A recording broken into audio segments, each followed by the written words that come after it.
There is a word America still reaches for whenever it wants to describe a golden age that ended too soon: Camelot. It is in the textbooks. It is in the documentaries. It is the name a whole nation agreed to give 3 years in the early 1960s. But that word was not handed down by historians weighing the record. It was chosen by one woman, in one house, in the space of 4 hours, 1 week after she watched her husband shot beside her. She decided how he would be remembered. She named the legend.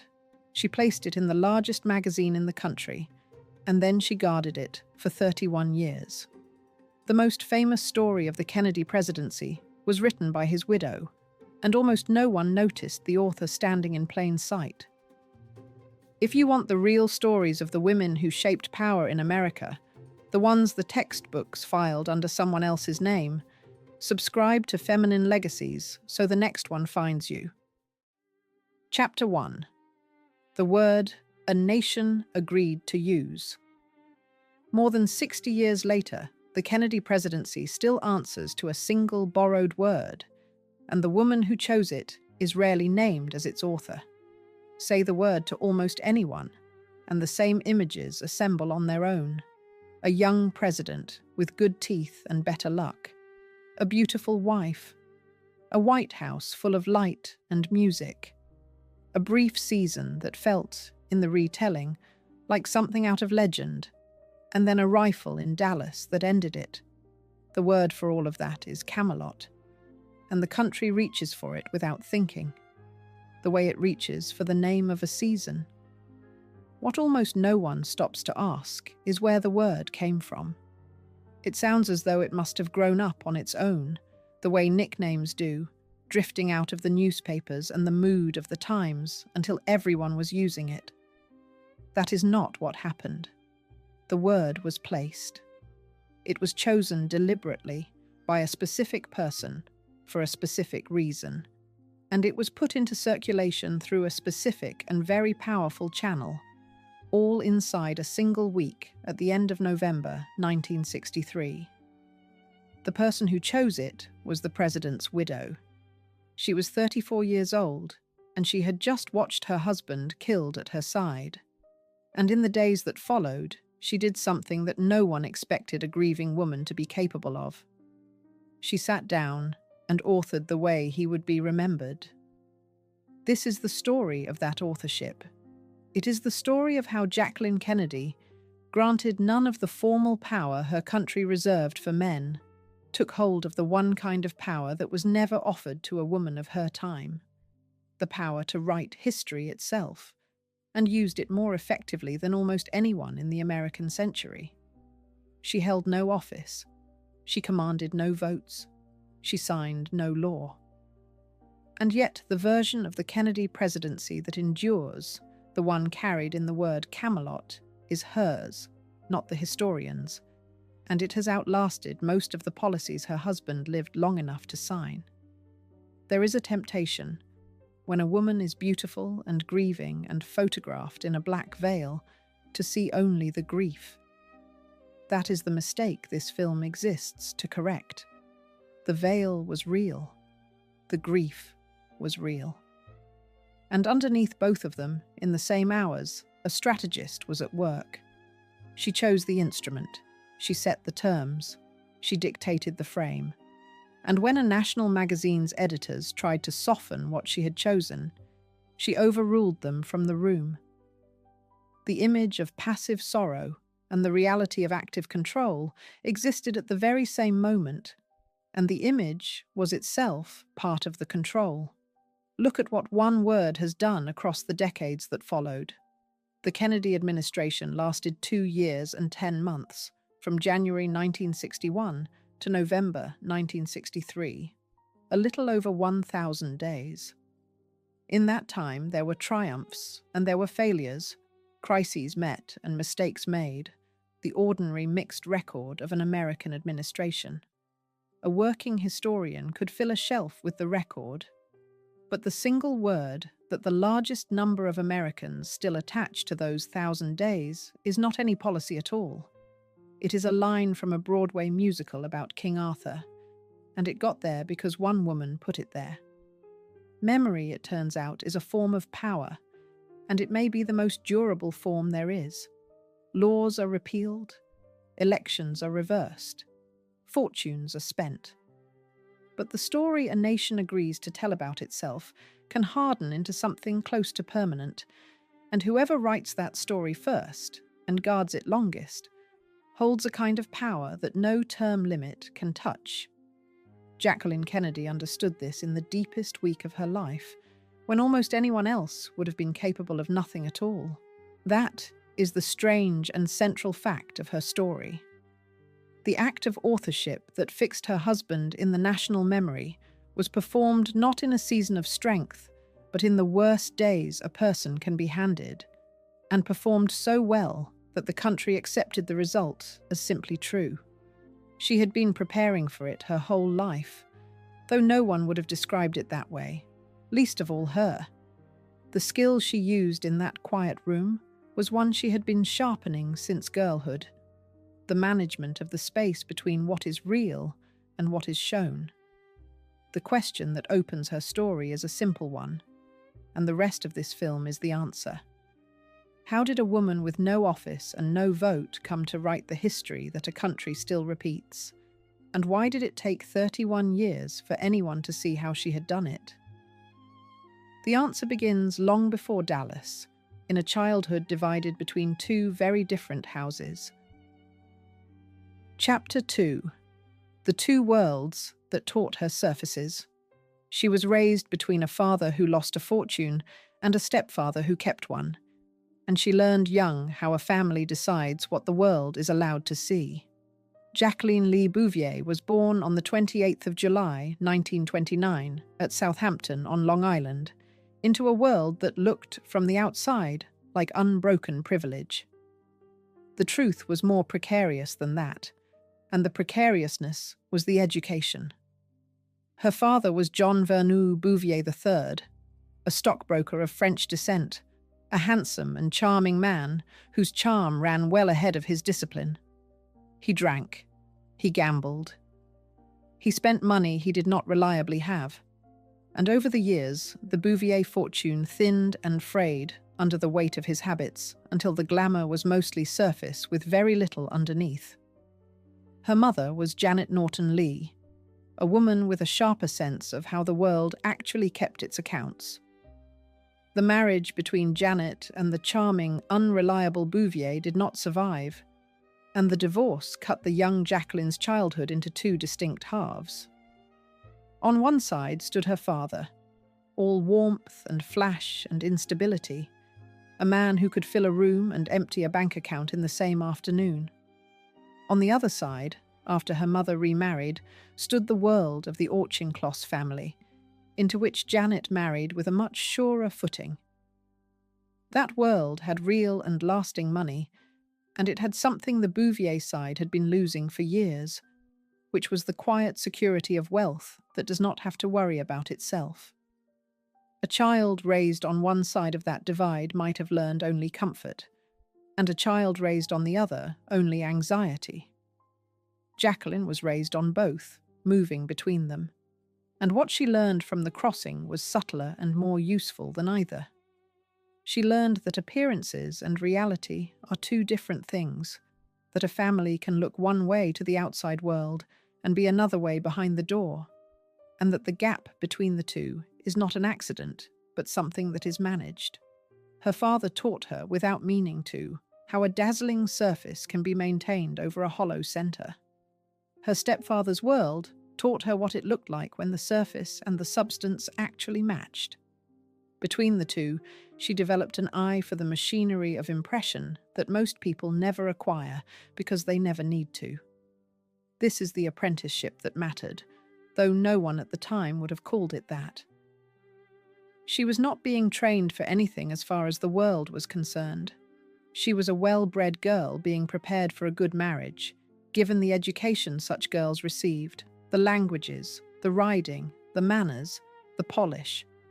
She was educated as girls of her class were educated, and she read more widely and more seriously than the role required. She spoke French with genuine fluency, not the drawing room kind. And underneath the accomplishments, a particular intelligence was forming, one tuned to how things are perceived, how a story is shaped, how the truth of a household can be presented, softened, or concealed, depending on what the moment demands. It helps to see this against the rules of the world she was being raised into. A young woman of her class in the 1940s and 50s was not being educated toward a career or an office or a fortune held in her own name. She was being educated toward a marriage, and her whole future standing would depend on the man she married and on the impression the family she joined could make. In such a world, the management of appearances was not a frivolous skill. It was the central one, the thing on which a woman's entire position rested, and a girl who mastered it early held an advantage that would compound for the rest of her life. Jacqueline mastered it early. She had to, because in her father's declining house, the surface was the only thing left to defend. The precise lesson is worth naming because it is the foundation of everything that comes later. She did not learn cynicism, exactly. She learned control. She learned that the version of a family the public sees is a thing that can be built and defended, that it does not simply happen, that someone decides what goes in the frame and what stays out of it. In a household where a beloved father was quietly coming apart, the decision about what the world was allowed to see was a form of protection, and a form of love, and a form of power, all at once. The girl who watched that decision being made, and who began to make it herself, was acquiring the exact instrument she would one day turn on the reputation of a murdered president. There is a straight line, though a long one, from the drawing rooms of her divided childhood to the sitting room at Hyannis Port, where she would one day author a legend. The line runs through a single skill, the management of the gap between what is and what is shown. She had been practicing it, without knowing she was practicing it, since she was a girl, moving between her father's beautiful ruin and her stepfather's solid comfort. By the time the country needed a story told about its dead president, she was the most qualified person alive to tell it. And the qualification had been forming for more than 30 years. She understood surfaces the way other people understand their own names. She was about to put that understanding to the most consequential use any American woman had found for it, and she began by choosing a husband. Chapter 3. The marriage she entered with open eyes. She married a senator whose charm was public and whose infidelities were already an open pattern, and she married him anyway. On the 12th of September, 1953, Jacqueline Bouvier married John Fitzgerald Kennedy, then a young United States Senator from Massachusetts, at Newport, Rhode Island. It was one of the social events of the season. Roughly 800 guests filled the church for the ceremony, and more than 1,000 came to the reception afterward at Hammersmith Farm. The photographs show a radiant couple at the start of everything, and the country that would later be sold, the legend of a golden marriage, was, in a sense, handed the first image of it that day. What the photographs did not show was the man's history, which was already an established fact to the people around him. John Kennedy came from one of the great American political fortunes, built by his father, Joseph Kennedy, whose money had funded the family's climb into public life. He had inherited his father's ambition and a good measure of his father's appetite. His pursuit of women was not a secret that emerged later. It was a known pattern before the wedding, familiar to those close to the family, and the woman marrying him was not a naive girl stumbling into a surprise. She was an intelligent, watchful person who had grown up reading exactly this kind of man in her own father, and she went into the marriage with her eyes open. Here the film must hold to a strict rule, and it will hold to it every time this subject returns. What Jacqueline Kennedy actually knew about any specific affair, and when she knew it, is not something she set down for the record. Her husband's infidelities are among the most thoroughly documented of any American president, described by biographer after biographer, established as fact. Her interior knowledge of them is a different thing. It is characterized by those biographers, inferred from circumstance and from the accounts of others, but it was never recorded in her own words. So this is the discipline. The affairs can be stated as fact. Her management of the marriage can be described from what she did. But what was in her mind is a door she kept closed, and this account will not pretend to open it. What can be said is that she married into power with a clear sight of its cost, and that from the beginning she treated the marriage the way she had learned to treat everything, as a surface to be maintained under pressure. This was a woman trained since childhood in the gap between the private truth and the public face. She married a man whose private truth would test that training past anything her father had managed, and she took up the work of holding the public face together with a competence that would later be mistaken, for decades, for mere decoration. She was not decorating his career. She was supplying something it could not do without: the image of a settled, admired, and enviable marriage at the center of a rising political life. The America they married into placed hard limits on what a woman like her could formally be, and those limits are essential to understanding what she did with the space that remained. She could not hold his office. She could not cast a vote in the Senate he sat in. The legal and social machinery of the 1950s assumed that a wife's power ran entirely through her husband, that she had influence only to the degree that he chose to grant it, and that her proper sphere was the home and the raising of children. A married woman of that era often could not so much as hold property or credit fully in her own name without a husband's involvement. The whole apparatus of the age was built on the assumption that a woman's public life was borrowed from a man's. Within those limits, Jacqueline Kennedy found the one lane that was genuinely open to her, and it was the lane she had been born to run in. It was the management of image, of impression, of the story the public was told. She could not make policy. She could make meaning, and meaning, in the long run, would prove to be the more durable of the two.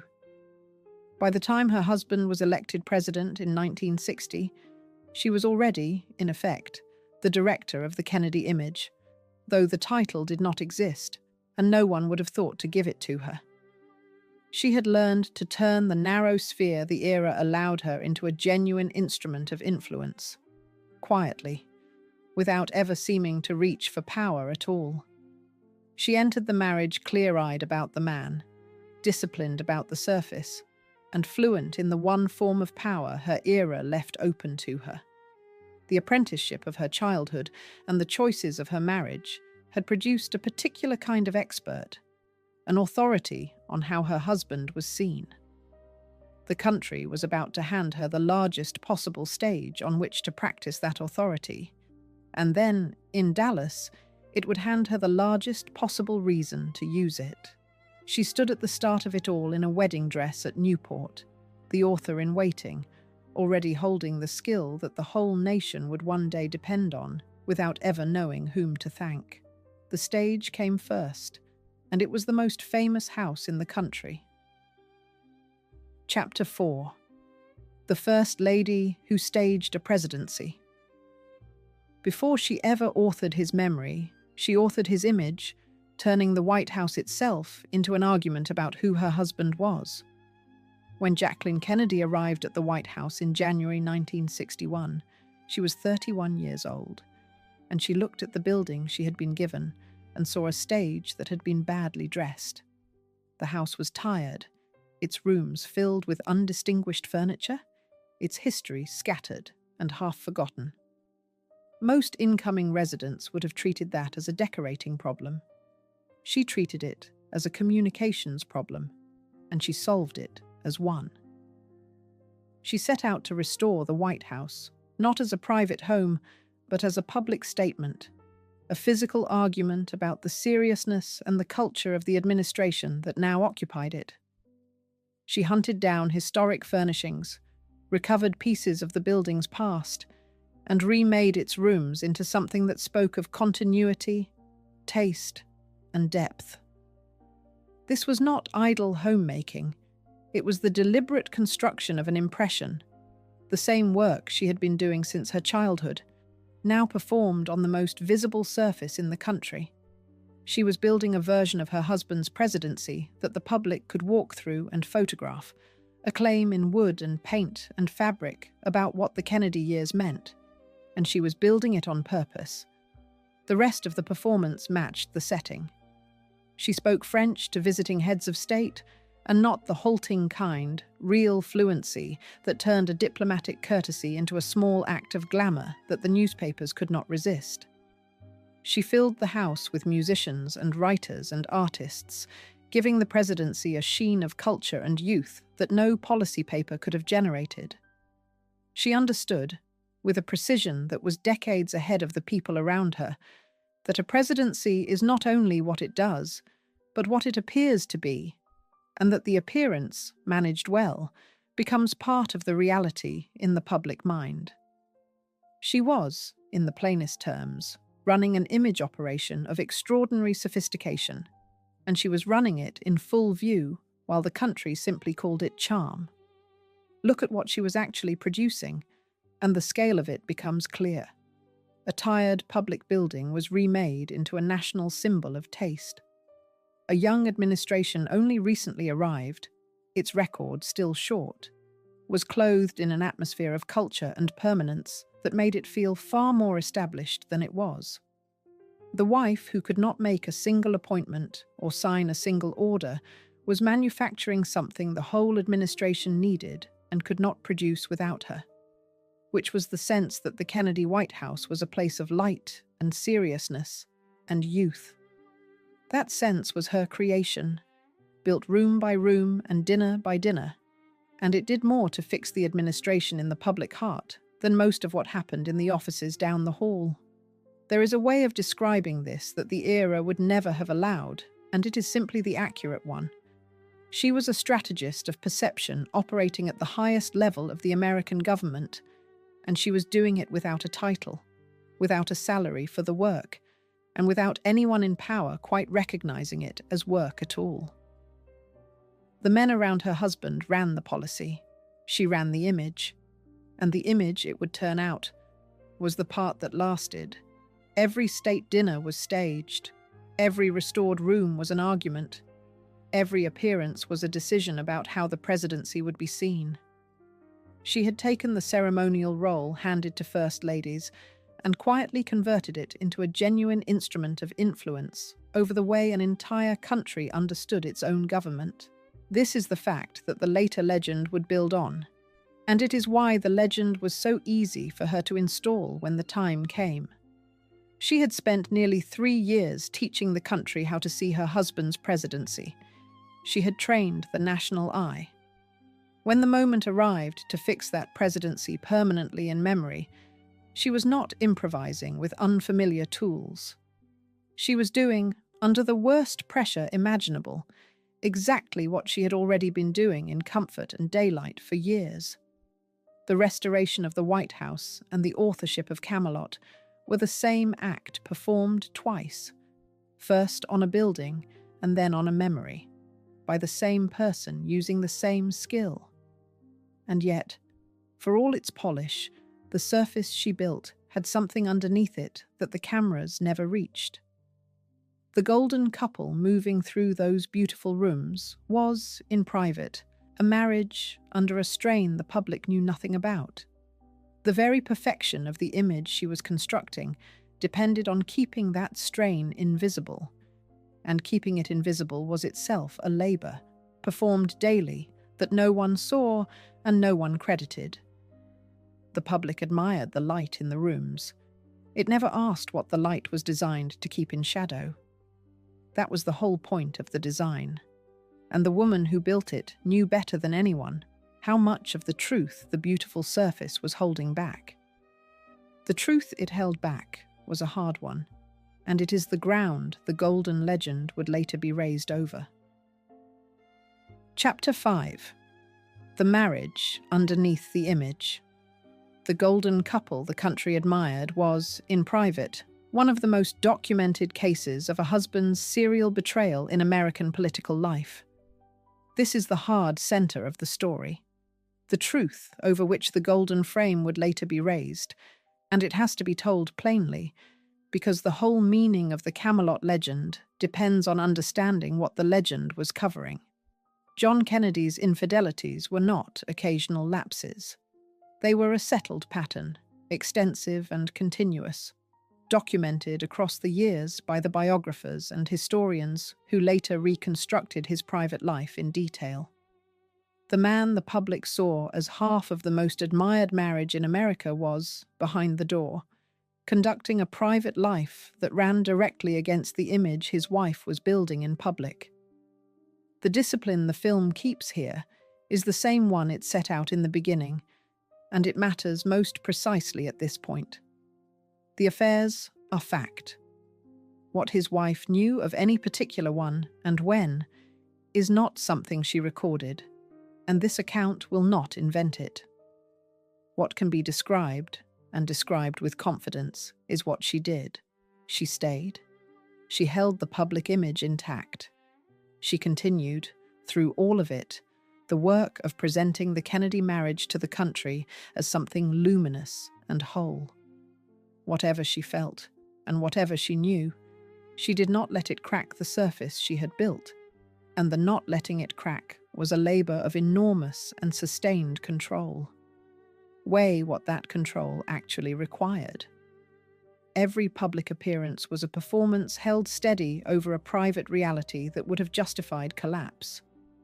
Every photograph of the radiant couple was, from her side, a piece of work, the maintenance of a story she had decided the country would be told.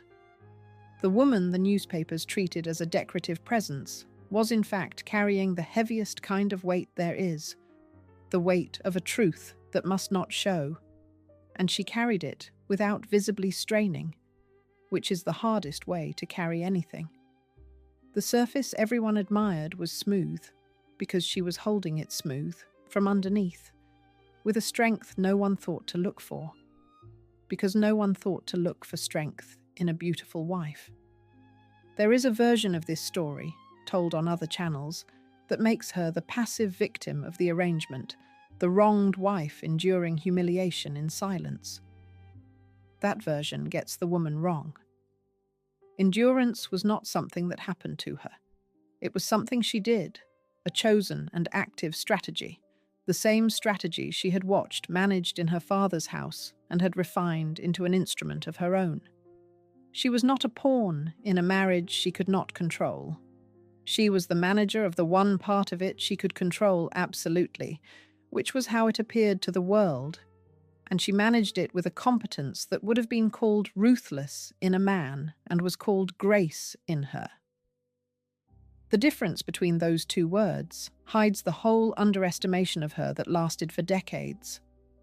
The America of the 1950s and 60s gave a wife in her position very few real choices, and understanding those choices is essential to seeing her clearly. Divorce would have ended the public role that was her whole source of standing and detonated the image she had spent years building. It would have been, for a Catholic political family in that era, a scandal of the first order, damaging to her husband, damaging to the children, and damaging most of all to her own position, which existed only inside the marriage. The law and the social code assumed her power flowed entirely through her husband. Within that cage, she did the thing that was actually available to her, and did it supremely well. She took command of the marriage's public meaning. She could not change what her husband did in private. She could decide, and she did decide, what the public would be permitted to know, and in doing so, she kept for herself the one lever the era left in a woman's hand, control of the story. It was the same lever she had first taken hold of as a girl in her father's failing house, and she worked it now on the largest stage in the country. The world saw an enviable union. She knew what the union actually was. And she stood in the exact center of the gap between those two things, holding one steady over the other, day after day, for years, which is a form of work that leaves no record and earns no credit, and yet demands more than almost any public office. This is the ground that the legend was built over, and this is why the legend was not sentimental decoration, but a continuation of the same work. For years, she had held a beautiful public marriage, steady above a hard private truth. When her husband was killed, she performed the identical act on a national scale, holding a beautiful public memory steady above a complicated private man. The Camelot she would author was the White House restoration, and the maintained marriage carried one step further, into the realm of permanent memory. She had been practicing the exact skill the whole time, under a private pressure the country never saw, and the practice was about to be tested by griefs far heavier than a straying husband. Before Dallas, there were the children. Chapter 6. The children she buried. Between the public triumphs, she lost 3 children, and the last of them died 3 months before Dallas. The golden image the country carried of the Kennedy marriage left out almost everything that had cost the couple most, and nothing was left out more completely than the children who did not live. Behind the 2 small children who survived and became part of the public picture stood a private history of loss that the public was never shown because it did not fit the frame, and because the woman managing the frame did not put it there. The losses came across the same years as the triumphs. In 1955, early in the marriage, a pregnancy ended before it could come to term. In 1956, the loss was heavier still. Jacqueline Kennedy carried a daughter to the very edge of birth, and the child was stillborn. To lose a child that way, so close to arrival, is a particular kind of grief, and it fell on her while her husband's public career was climbing and the image of the promising young couple was taking shape in the press.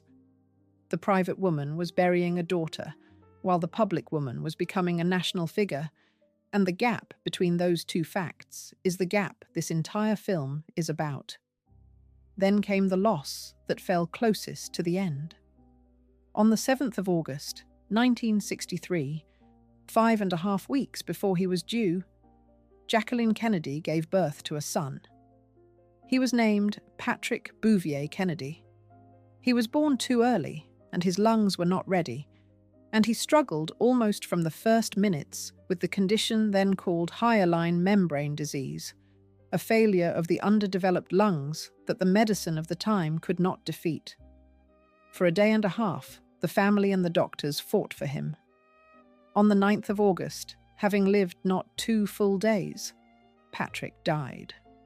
The President of the United States had lost a son that medicine could not save, and the First Lady, still recovering from the birth, had lost a 3rd child. Sit with the arithmetic of it, because it is the arithmetic the legend erased.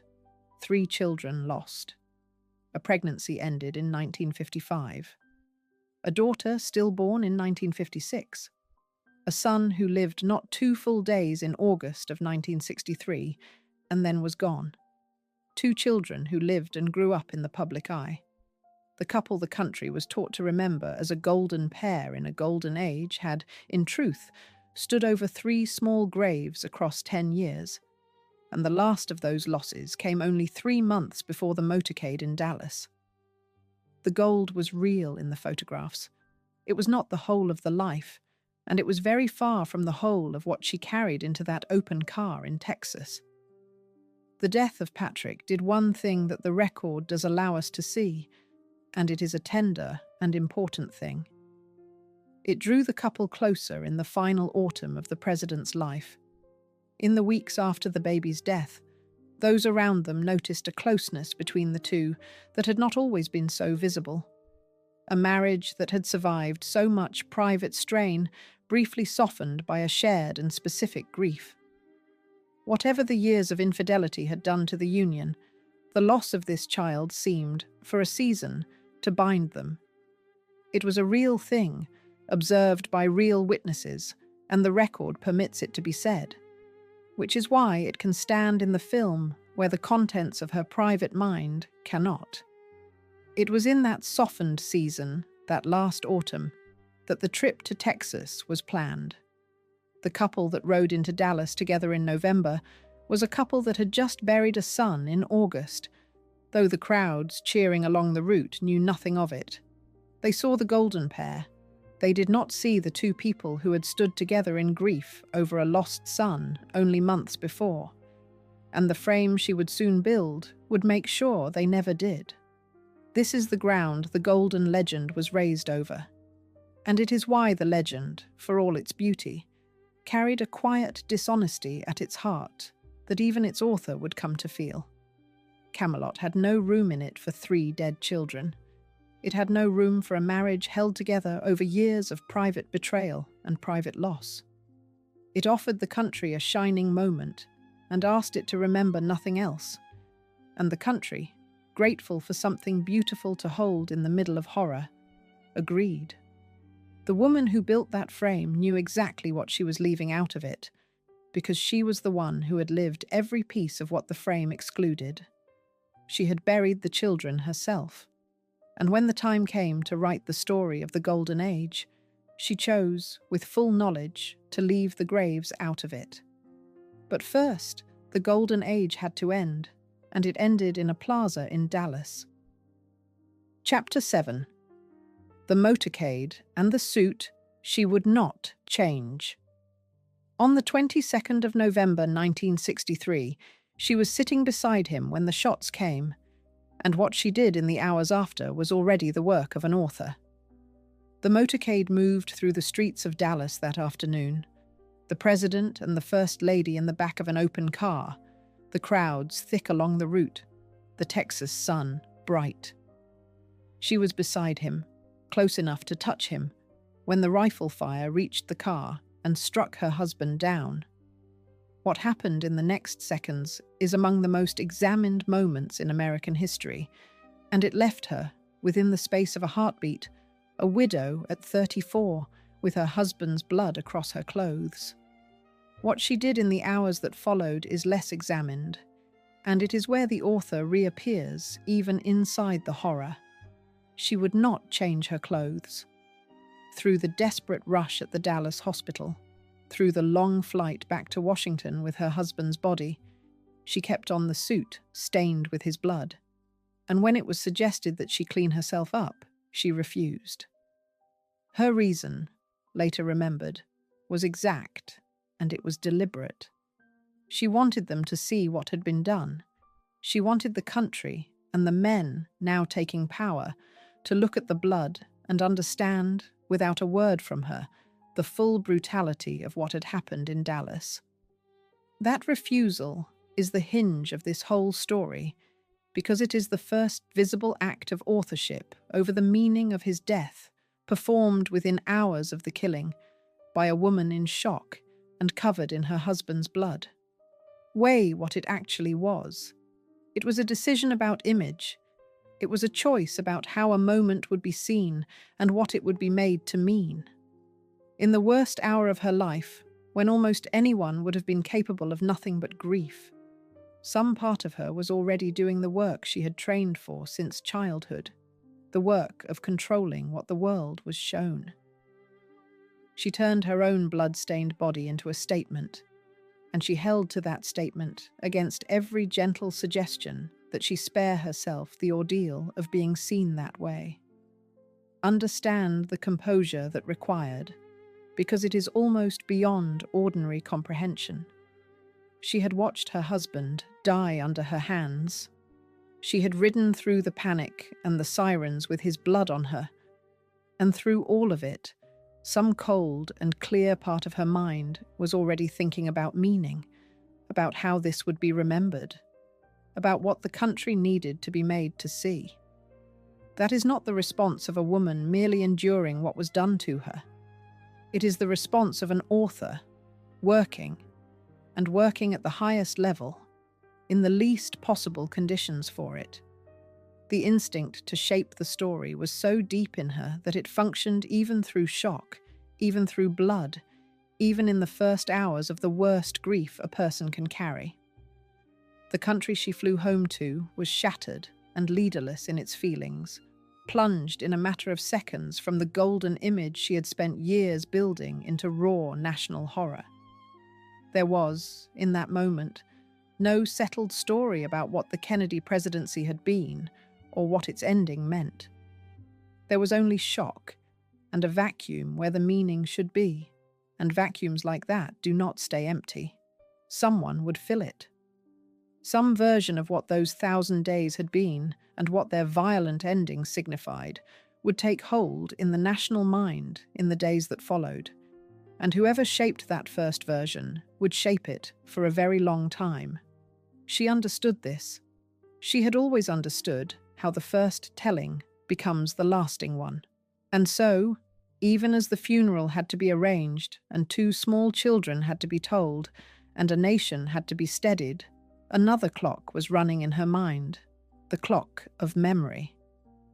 She had felt, even on the flight home, the world already beginning to move on to what came next, while the blood was still on her skirt. She knew that the story of her husband would now be written by others unless she wrote it first, that historians and journalists and political enemies would all reach for their own versions, and that the only way to make sure the version that won was hers was to move quickly, deliberately, and with total command of the tools she knew best. Within days, she would make the rest of the moves, the ones that turned a private instinct for control into the most effective act of image-making in modern American memory. She would stage a funeral that placed her husband inside the oldest and most sacred tradition of American mourning. She would summon a single trusted writer to a single quiet room, and she would hand the country a word it has never given back. But it began here, in the back of an open car and on the flight that followed, with a young widow who would not wash the blood away because she had already decided what it needed to mean. The point of no return was not the rifle in Dallas. It was the moment she chose, in the hours after, to take command of the story, and from that moment on, she never once let go of it. Chapter 8. The Funeral She Built from Lincoln. In 3 days, she staged a martyr's funeral watched by the world, and she took the blueprint from a president dead almost 100 years. In the shattered days after Dallas, while the country waited to be told how to grieve, Jacqueline Kennedy did something that reveals, more clearly than almost anything else in her life, the kind of mind she had. She reached back nearly a century to the assassination of Abraham Lincoln in 1865, and she used the mourning of one murdered president as the template for the mourning of another. She asked how Lincoln had been laid out and how the nation had grieved him, and at her request, the ceremonial details of her husband's funeral were modelled on that older, sacred precedent. The decision was not sentimental. It was strategic, and it was brilliant. By reaching for Lincoln, she placed her husband, instantly and in the eyes of the whole world, inside the single most powerful category American memory possessed: the martyred president, the leader struck down, the man whose death becomes a wound in the nation itself. She did not argue that her husband belonged in that company. She staged it so that the argument never had to be made in words. The country, watching, absorbed the equation without noticing it had been drawn. This president, like that one, was a martyr. The frame did the work, and she had built the frame in 3 days out of her grief. The details carried the meaning, and each one was a choice. Her husband's casket was placed upon the catafalque that had been constructed to hold Lincoln's casket in 1865, the same platform, brought out again for the same purpose across 98 years, a physical link between the 2 deaths that needed no explanation to be felt. On the 24th of November, the funeral procession moved through Washington. and among its images was one that reached back centuries into the rites of fallen leaders, a single riderless black horse, the empty saddle standing for the man who would ride no more. The procession moved on foot, deliberate and slow, the world's cameras on every step, and the woman who had arranged it walked behind the casket in her black veil, grieving and directing at the same time. Then, on the 25th of November, came the image that would outlast all the others. At the grave at Arlington, Jacqueline Kennedy lit an eternal flame, a fire meant never to go out, marking the place where her husband would lie. She had asked for it. The flame was her idea, her request, a permanent and burning symbol placed over the grave so that the memory would be given a physical form that could not be allowed to die. More than 60 years later, that flame still burns on the Virginia hillside above the Potomac, visited by millions, exactly as she intended, a fire she lit in her deepest grief that has never once been permitted to go dark. Understand why the Lincoln precedent was so much more than a borrowing of style. The martyred president is the deepest note American mourning can strike. Lincoln's death had become a wound the country carried for generations, a killing that turned a politician into a secular saint. By drawing her husband's funeral from that same well, she was not merely arranging a dignified ceremony. She was making a claim about his place in the national story, and she was making it in the one language that could not be argued with, the language of ritual and image rather than words. No one could stand up and debate whether her husband deserved the comparison, because the comparison was never spoken. It was built in wood and horse and flame, and the country absorbed it as feeling, which is exactly where she wanted it to live. The scale of the audience matched the scale of the staging. This was not a private grief conducted behind closed doors. It was a martyr's funeral watched by the world, carried by television and photograph to more people at once than had perhaps ever attended to a single death. And every image that reached them had been arranged by the widow at the center of it. The slow procession on foot was her choice. The veiled figure walking behind the casket, refusing the comfort of a car, was a decision about what the world would see, made by the same mind that had refused to change the blood-stained suit a week before. She understood that a nation watching would remember the images longer than any words, and so she gave it images built to last, and they have lasted. Stand back and see the whole of what she accomplished in those 3 days. A president dead, not 72 hours, was given a funeral drawn from Lincoln's, laid on Lincoln's own catafalque, carried through the Capitol behind a riderless horse, and sealed at Arlington beneath a flame designed to burn forever. Every element was a decision, and the decisions were hers, made in the worst grief of her life, with a clarity that is almost frightening to contemplate. She had turned a funeral into a work of national memory, and she had done it in 72 hours, moving through sorrow that would have flattened almost anyone, staging each image so that it would lodge in the country's mind and stay. But a funeral, however perfectly staged, is a single event. It fades from the front pages. The crowds go home. The flame burns on. But the country's attention moves, as attention always does. She understood that the funeral was only the first half of the work.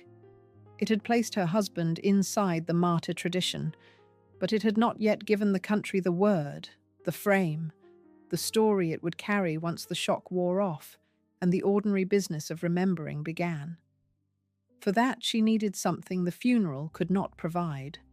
She needed a writer, a channel that reached everyone, and a single unforgettable idea, and 1 week after Dallas, she reached for all three. Chapter 9. The journalist she summoned through the storm.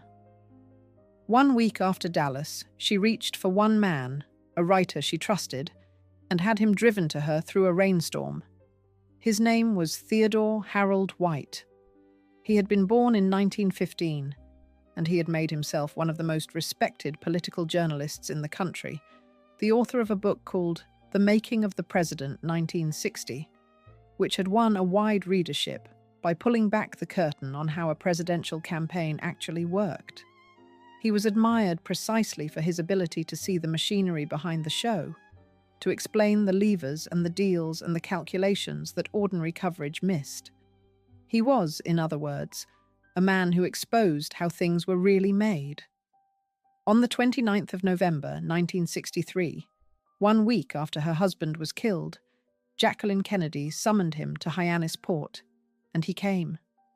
The weather was foul. White drove up through a rainstorm to reach the Kennedy compound on Cape Cod, and the difficulty of the journey is worth holding on to, because it marks the intensity of what she wanted. She was not waiting for a convenient moment. She wanted her story told now, within the week, while the country was still raw and no competing version had set, and she wanted it told by this particular man. He arrived at the house wet from the drive, and she was ready for him, and what followed was a conversation that would run close to 4 hours and would end by handing the nation a word it has never given back. Understand the choice she made, because it is the heart of her strategy, and it is pure calculation performed under grief. She did not call a press conference. She did not give a broad interview to many outlets. She did not issue a statement. She chose one writer, a single trusted instrument, a man she knew would be sympathetic to her and to her husband's memory. And she chose one channel, because White wrote for Life magazine, one of the most widely read publications in the entire country, with a readership in the millions. In a single decision, she controlled both the messenger and the medium. She picked the person who would tell the story and the pipeline through which it would reach the largest possible audience, and she did it before she had spoken a single word of the story itself. This was the media landscape of the mid-century, and it made her choice devastatingly effective in a way that would be impossible today. In 1963, the country's sense of itself was shaped by a small number of enormous channels, a handful of national magazines and 3 television networks, and a single essay in a magazine like Life could set a frame for the whole nation at once. There was no scatter, no 1,000 competing voices, no fragmentation of the kind that would come later. There was Life, arriving in millions of homes in the same week, carrying whatever story it chose to carry. A woman who understood that landscape, and she understood it perfectly, knew that placing one idea in one issue of one magazine could plant that idea in the national mind in a way that no amount of scattered effort could match. She was not broadcasting widely. She was aiming precisely at the one target that would do the work of 1,000. And she chose her instrument with the same precision. White was not a hostile investigator or a neutral stranger. He was a writer with real credibility, respected and widely read, and disposed by sympathy to tell the story the way she wanted it told. His authority would lend the frame weight.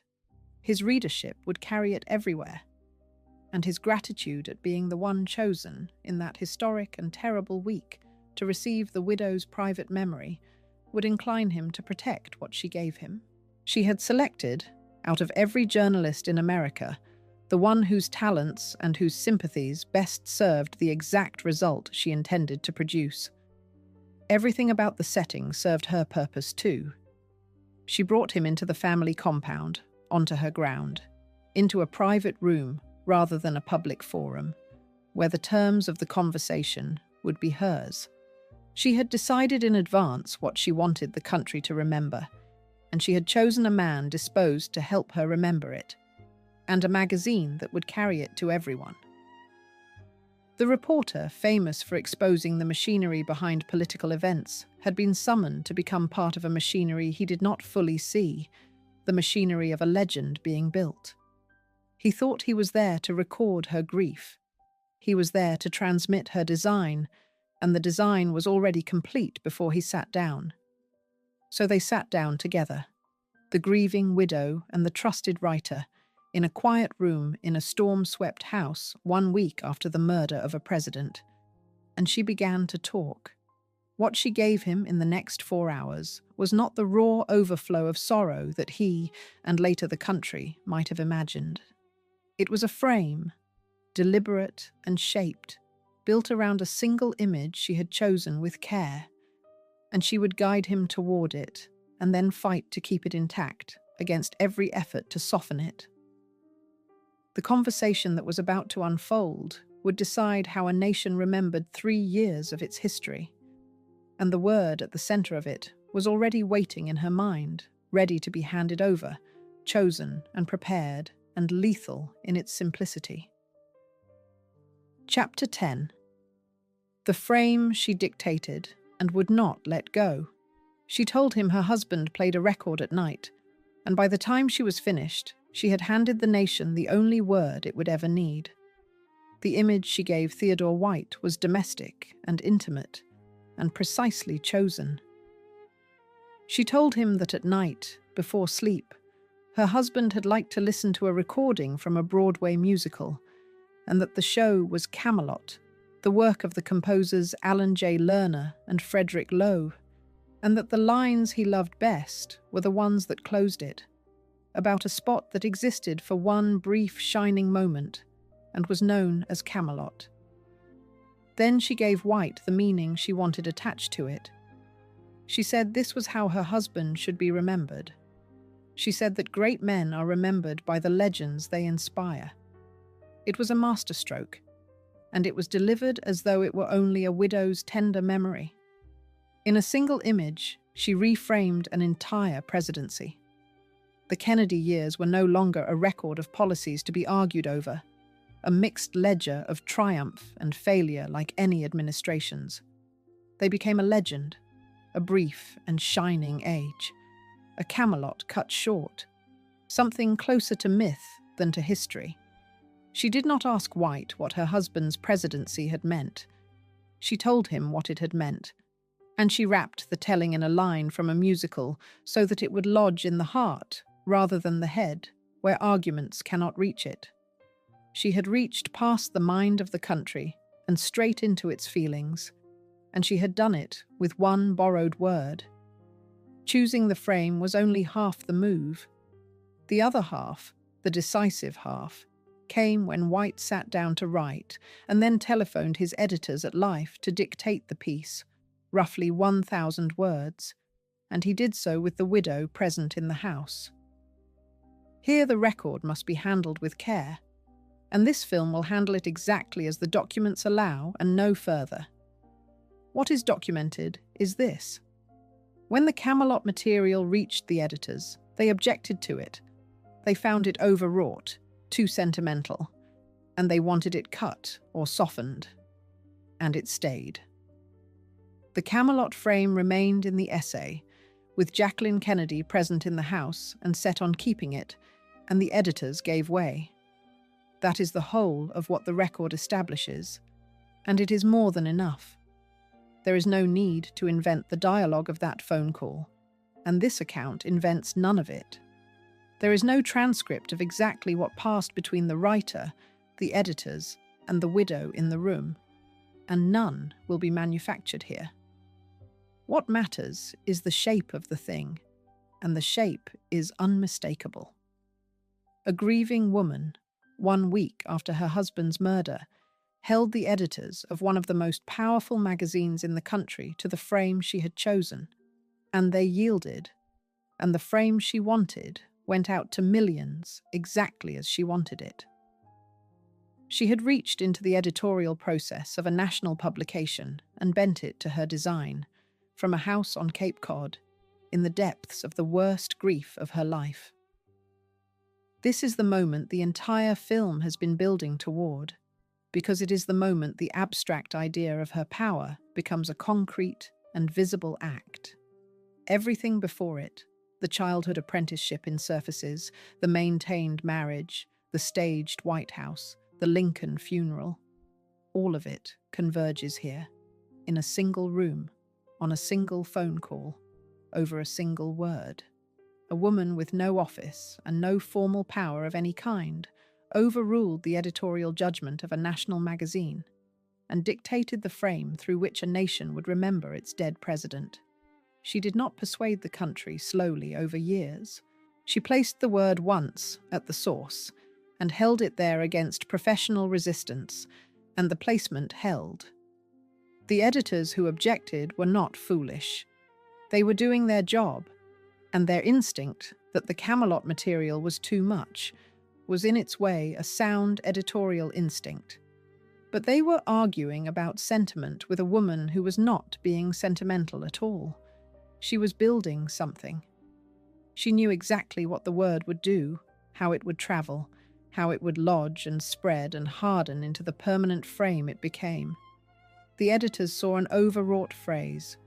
She saw an instrument. And because she saw further than they did, and because she would not yield, the instrument survived the edit and went out into the world. There is a deeper irony buried in this moment, and it deserves to be named. The man carrying her frame to the country was Theodore White, whose whole reputation rested on seeing through exactly this kind of construction, on exposing the machinery that ordinary people missed. He had built his name revealing how political images were manufactured. And here he was, the willing instrument of the most effective image ever manufactured about the very administration he covered. And he did not fully see it happening, because it was being done to him by a woman the world had trained him, and everyone else, to underestimate. What reached the millions was not a softened compromise. It was precisely the legend she had authored, carried intact by the very professionals who had tried to trim it, and it was about to become the way an entire country remembered an entire era. Chapter 11. The essay that set the legend in the language. On the 6th of December, 1963, the word went out to millions of homes, and it never came back. The essay appeared in Life magazine under the title For President Kennedy, an Epilogue, written by Theodore H. White, carrying the Camelot frame exactly as she had built it and held it. It reached the country in the same way weather reaches a country, all at once and everywhere, arriving in millions of homes in the same few days, read at millions of kitchen tables by a nation still numb from the killing 2 weeks before. And in those homes, in those days, the word took root, and it has never since been dug out. The timing was as deliberate as everything else about it. The essay reached the country while the wound was still open, in the first raw fortnight after Dallas, when the national feeling was desperate for some shape to give the horror, some meaning to hold on to in place of the senselessness of a rifle in a plaza. Into that desperate need, she had placed a beautiful and consoling story. Not a random spasm of grief, but a golden age, a brief, shining moment, a Camelot. The country offered something lovely to hold in the middle of something unbearable, took it gratefully and held on, and in holding on, it made her frame its own. What she had authored in a private room became, within days, the shared property of a whole nation. The reach of a single magazine in that era is almost impossible to convey now, and it is the reason one essay could do the work of a permanent monument. Life was one of a small handful of publications that spoke to the entire country at once, its issues arriving in millions of households week after week, its images and its words setting the national conversation in a way no single outlet can manage in a scattered age. When Life ran a frame, the frame was not one voice among thousands. It was close to the voice of the country talking to itself. And so when Life told America that the Kennedy years had been a Camelot, America did not weigh the claim and debate it. It absorbed it, the way it absorbed the images of the funeral, as simply the truth of what had happened. A woman placing that same idea in a later and more scattered age, across 1,000 competing voices and screens, could never have made it stick the way she made it stick in 1963. She had the one media landscape in which a single frame, placed once, could become the frame for everyone, and she used it perfectly. The speed with which the word spread and settled is the proof of how well it was chosen. Camelot did not creep into the language over years of argument. It arrived nearly whole, carried by one essay into millions of homes at the precise moment of maximum national feeling, and it fixed itself almost at once. Within a very short time, the word was everywhere, in the newspapers, in the speeches, in the ordinary talk of ordinary people, the accepted name for what the country had just lost. Politicians reached for it, writers reached for it, and across the decades that followed it, hardened into permanence until it became what it remains today. The single word, the largest number of Americans attached to the Kennedy presidency, more durable than any policy, more lasting than any vote.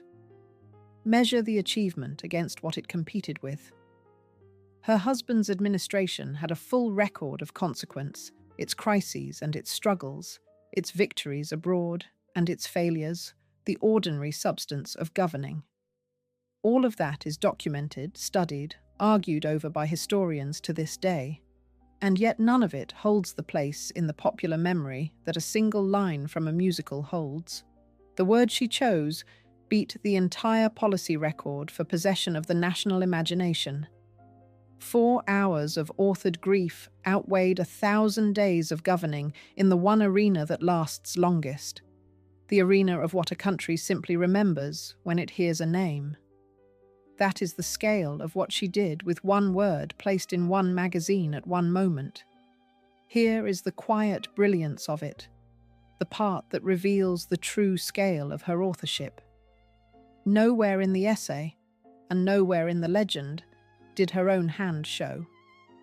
The country received Camelot as though it had simply fallen from a grieving widow, a spontaneous and touching image that welled up out of her sorrow.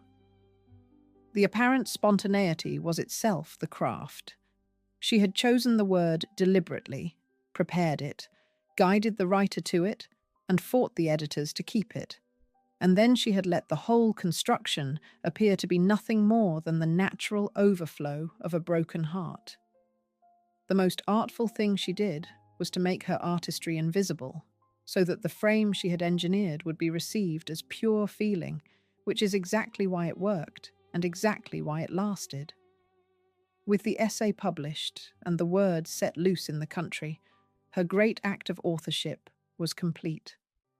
In the space of 2 weeks, she had staged a martyr's funeral and installed a permanent legend, and she had done both in the depths of a grief that would have left almost anyone incapable of anything at all. The frame was live now, loose in the national mind, spreading and hardening on its own. Her work of creation was finished. But a legend, once built, has to be defended, because a legend is only as durable as the silence around it, and any competing story, any stray revelation, any careless word from the author herself could crack the frame she had so carefully set. She understood this last requirement as clearly as she had understood all the others, and so, having written the story, she stepped back into silence, and she stayed there, on guard, for the next 31 years. Chapter 12. The 31-year silence. Having written the story, she spent the rest of her life making sure no one, including herself, was allowed to revise it. This is the part of her achievement that is easiest to miss, because it consisted almost entirely of things she did not do, and the things a person does not do leave no headlines behind them. She never gave another interview of that intimate kind. Having placed the legend with a single deliberate conversation, she declined, for the rest of her life, to sit for another one like it. She did not expand on the story. She did not correct it. She did not complain of her marriage or reveal its private truths, or offer the country any competing version of the man she had turned into a myth. She simply held her silence, year after year, decade after decade, and the silence was the guard. Understand what that silence cost and what it accomplished, because it was not passivity. It was the active defense of a construction she had built. A legend survives only as long as no better documented story rises up to replace it. And the person best placed to supply such a story, the one witness who knew all of it, the marriage, the losses, the private man behind the golden frame, was the author herself. As long as she said nothing, the frame held. There was no rival account from the one source that could have overturned it. She kept the most valuable testimony in America permanently sealed behind her own discipline, and in doing so, she protected the legend from the only witness who could ever have undone it, which was herself.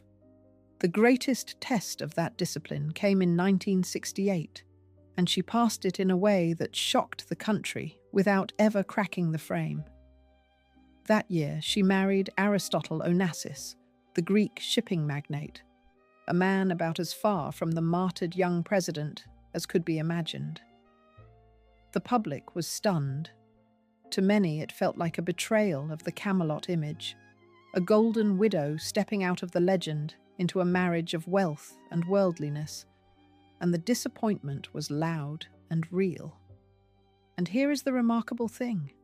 The marriage shocked the country, but it did not dislodge the legend, because she still gave the public no competing story about her first husband. She changed her own life. She did not touch the frame.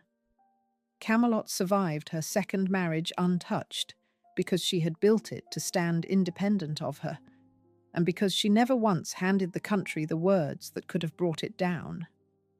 The rest of her life was lived in the same key of deliberate control.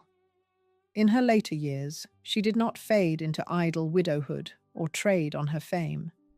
She built a working life of her own, taking a position as a book editor in New York, where she worked seriously and privately for years, shaping other people's words while keeping her own story firmly closed.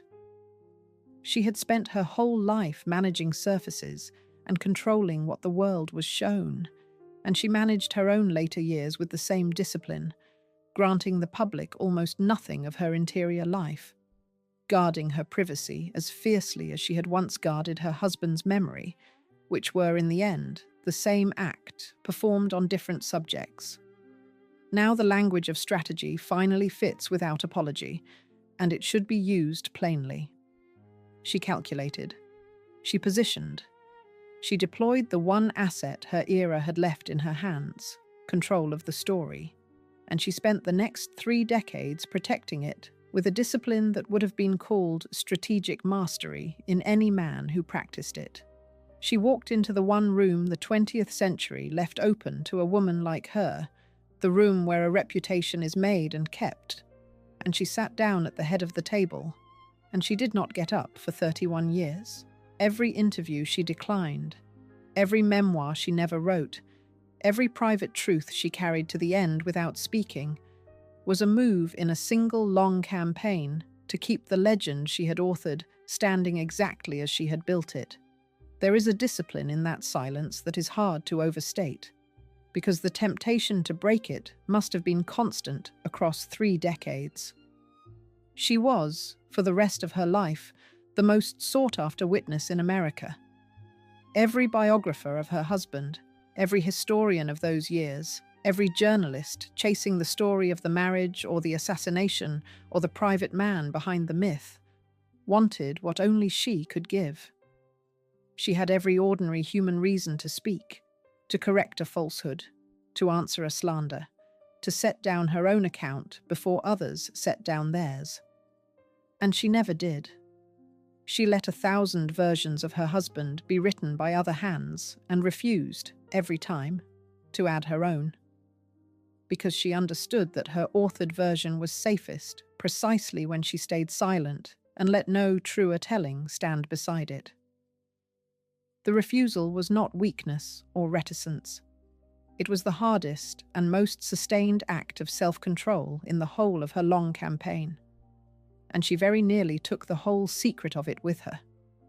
For 31 years the country believed, insofar as it thought about the question at all, that Camelot had simply happened, that the word had risen naturally out of a nation's grief and a widow's spontaneous sorrow. The deliberate authorship, the chosen word, the overruled editors, the whole machinery of the legend's construction remained invisible, protected by her silence. She had built the frame, installed it, and then hidden the fact of its building so completely that even the people who lived inside the frame never suspected it had a maker. But she had left one thing undone, or rather, one thing deliberately arranged. A single time-locked piece of evidence, set to spring open only when she could no longer be asked about it. She had thought even of that. Chapter 13. The Notes She Locked Away. She placed a time lock on the proof of her own authorship, set to open only when she could no longer be asked about it. The proof existed, and she knew it existed, because Theodore White had kept the notes he took during their 4-hour conversation at Hyannis Port. Those handwritten notes were the record of how the legend had actually been made, the raw material of the frame before it was polished into the published essay, and White eventually gave them to the John Fitzgerald Kennedy Library, the archive of her husband's presidency. But they did not go into the archive freely available for anyone to read.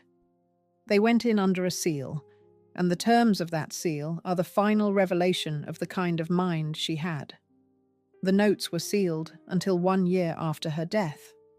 Not 1 year after his death, but 1 year after hers, the author's, the woman at the center of the story. As long as she lived, the documentary proof of how Camelot had been deliberately constructed would stay locked away, unreadable, unavailable to any historian or journalist who might have used it to pull the legend apart while she was still alive to be questioned about it. The seal ensured that no one could confront her with the machinery of her own myth.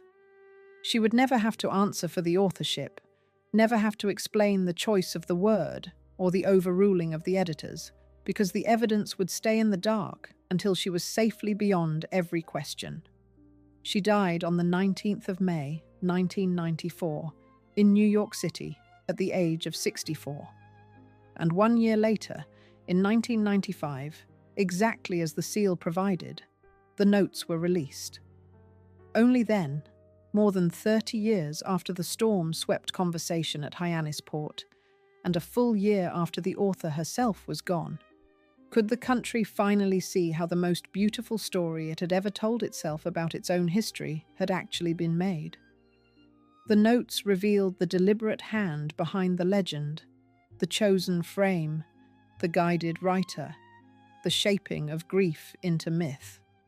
The machinery became visible at last, and it became visible precisely when its maker had arranged that it should, when she could no longer be reached by a single question. Weigh the control that time lock represents, reaching out from beyond her own death to govern when a secret could be told. She had authored the legend in 1963. She had guarded it in silence for 31 years, and she had arranged in advance that even the proof of her authorship would stay sealed until she was a year gone, so that the frame would hold undisturbed for the whole of her life, and the revelation would come only when she was past all questioning. Few people in history have exercised that degree of command over their own story, controlling not only what was told and when, but the moment at which the truth of the telling itself would finally be allowed to surface. She managed her legend the way she had managed everything, completely, and she managed it past the grave. There is one more thread in this final chapter of the construction, and it is the honest one, the one that gives the whole achievement its shadow. Theodore White, the man she had summoned through the storm and used to place the legend, came in later years to regret the part he had played.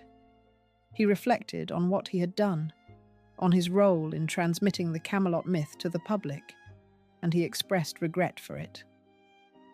The writer, famous for exposing the machinery behind political events, had become, in the Camelot episode, the instrument of a myth, and he knew it, and it troubled him. His regret is the honest counterweight to the brilliance of what she did, the acknowledgement from the one other person in the room that the beautiful frame had also, perhaps, buried something truer underneath it. That regret belongs here, at the end of the construction, because it names the cost of the thing she built. The legend was a triumph of authorship, consoling, durable, unmatched in its reach. It was also a beautiful simplification laid over a complicated man and a hard marriage and 3 small graves. And even the writer who helped her build it came to feel the weight of what it left out. She had given the country a story it needed and wanted, and the country had taken it and kept it for generations.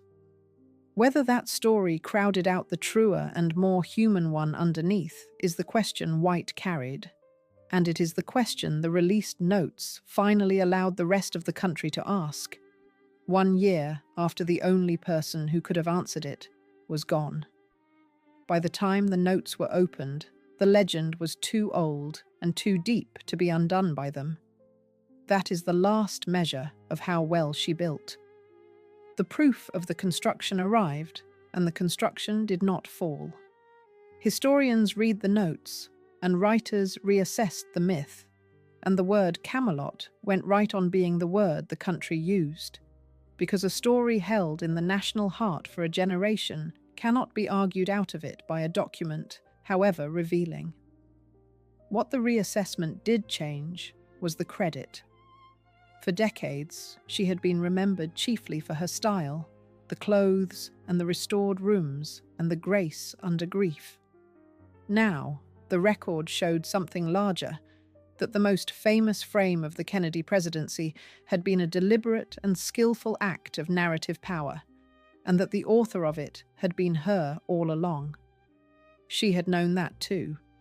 She had known that if the frame could only be made to hold long enough, it would become the truth by the simple fact of being believed, and she had guarded it exactly long enough, and then a year longer, to make sure. Chapter 14. What the author made possible. She proved that the last word over history need not belong to the person who held the office. Return, at the last, to the word this film began with, the word a whole nation still reaches for whenever it wants to describe a golden age cut short: Camelot. For more than 60 years, the country has used it without asking where it came from. And now the answer is clear. It came from a woman in a black veil in a storm-swept house on Cape Cod, 1 week after her husband was murdered, who chose it deliberately, placed it in the largest magazine in the country, and guarded it for the rest of her life. The word was never a gift of history.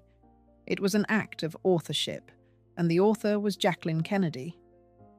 Her story reveals something about how power actually works in America, and it overturns the usual understanding of who holds it. Her husband held the formal power, the office, the votes, the signature on the laws. She held the power over memory, and it is her version, not the ledger of his policies, that the country still carries. The legend she wrote in 4 hours has proved more durable than most of what he did in 1,000 days. She was told, by every rule of her era, that she had no real power, that a woman's influence ran only through her husband, that her role was to grieve quietly and defer. And she took the one instrument that assumption left in her hands, control of the story, and she used it to write a history that a nation agreed to remember, which is a power that outlasted the presidency itself. See, too, how completely the appearance of powerlessness became the cover for the exercise of power. The country saw a passive widow, and therefore never suspected the author standing in plain sight. The veil that read as helpless grief was worn by the most effective image maker of her generation. The Camelot line that seemed to fall spontaneously from a broken heart had been chosen, prepared, and defended against professional resistance. She used the world's certainty that she was powerless as the very instrument of her control, letting the legend appear to be pure feeling so that no one would look for the hand that built it. The disguise was the strategy, and the strategy was flawless, and it held for 31 years and past her own death. She did not ask permission to write her husband's history. She did not wait for the historians to assign her a role. She summoned the writer. She chose the word. She overruled the editors. She staged the funeral of a martyr and lit a flame that still burns, and she guarded the whole of it for 3 decades with a discipline that never once broke.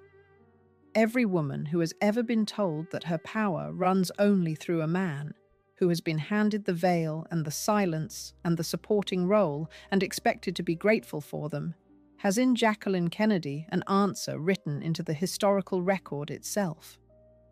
She took the most confined position her country offered a woman, the grieving widow, the decorative wife, and from inside it she authored the memory of an entire era, and she made that authored memory stick. Here is the shadow that keeps the triumph honest, because a story this powerful is never simply a victory. The legend she built was beautiful and consoling and enormously effective, and it may also have buried the harder and more human truth of the man and the marriage beneath a golden frame, a truth of infidelity and private loss, and 3 small graves that the word Camelot has no room for. Even the writer who helped her build it came to regret his part in it. She had given the country a story it wanted, and the country had kept it.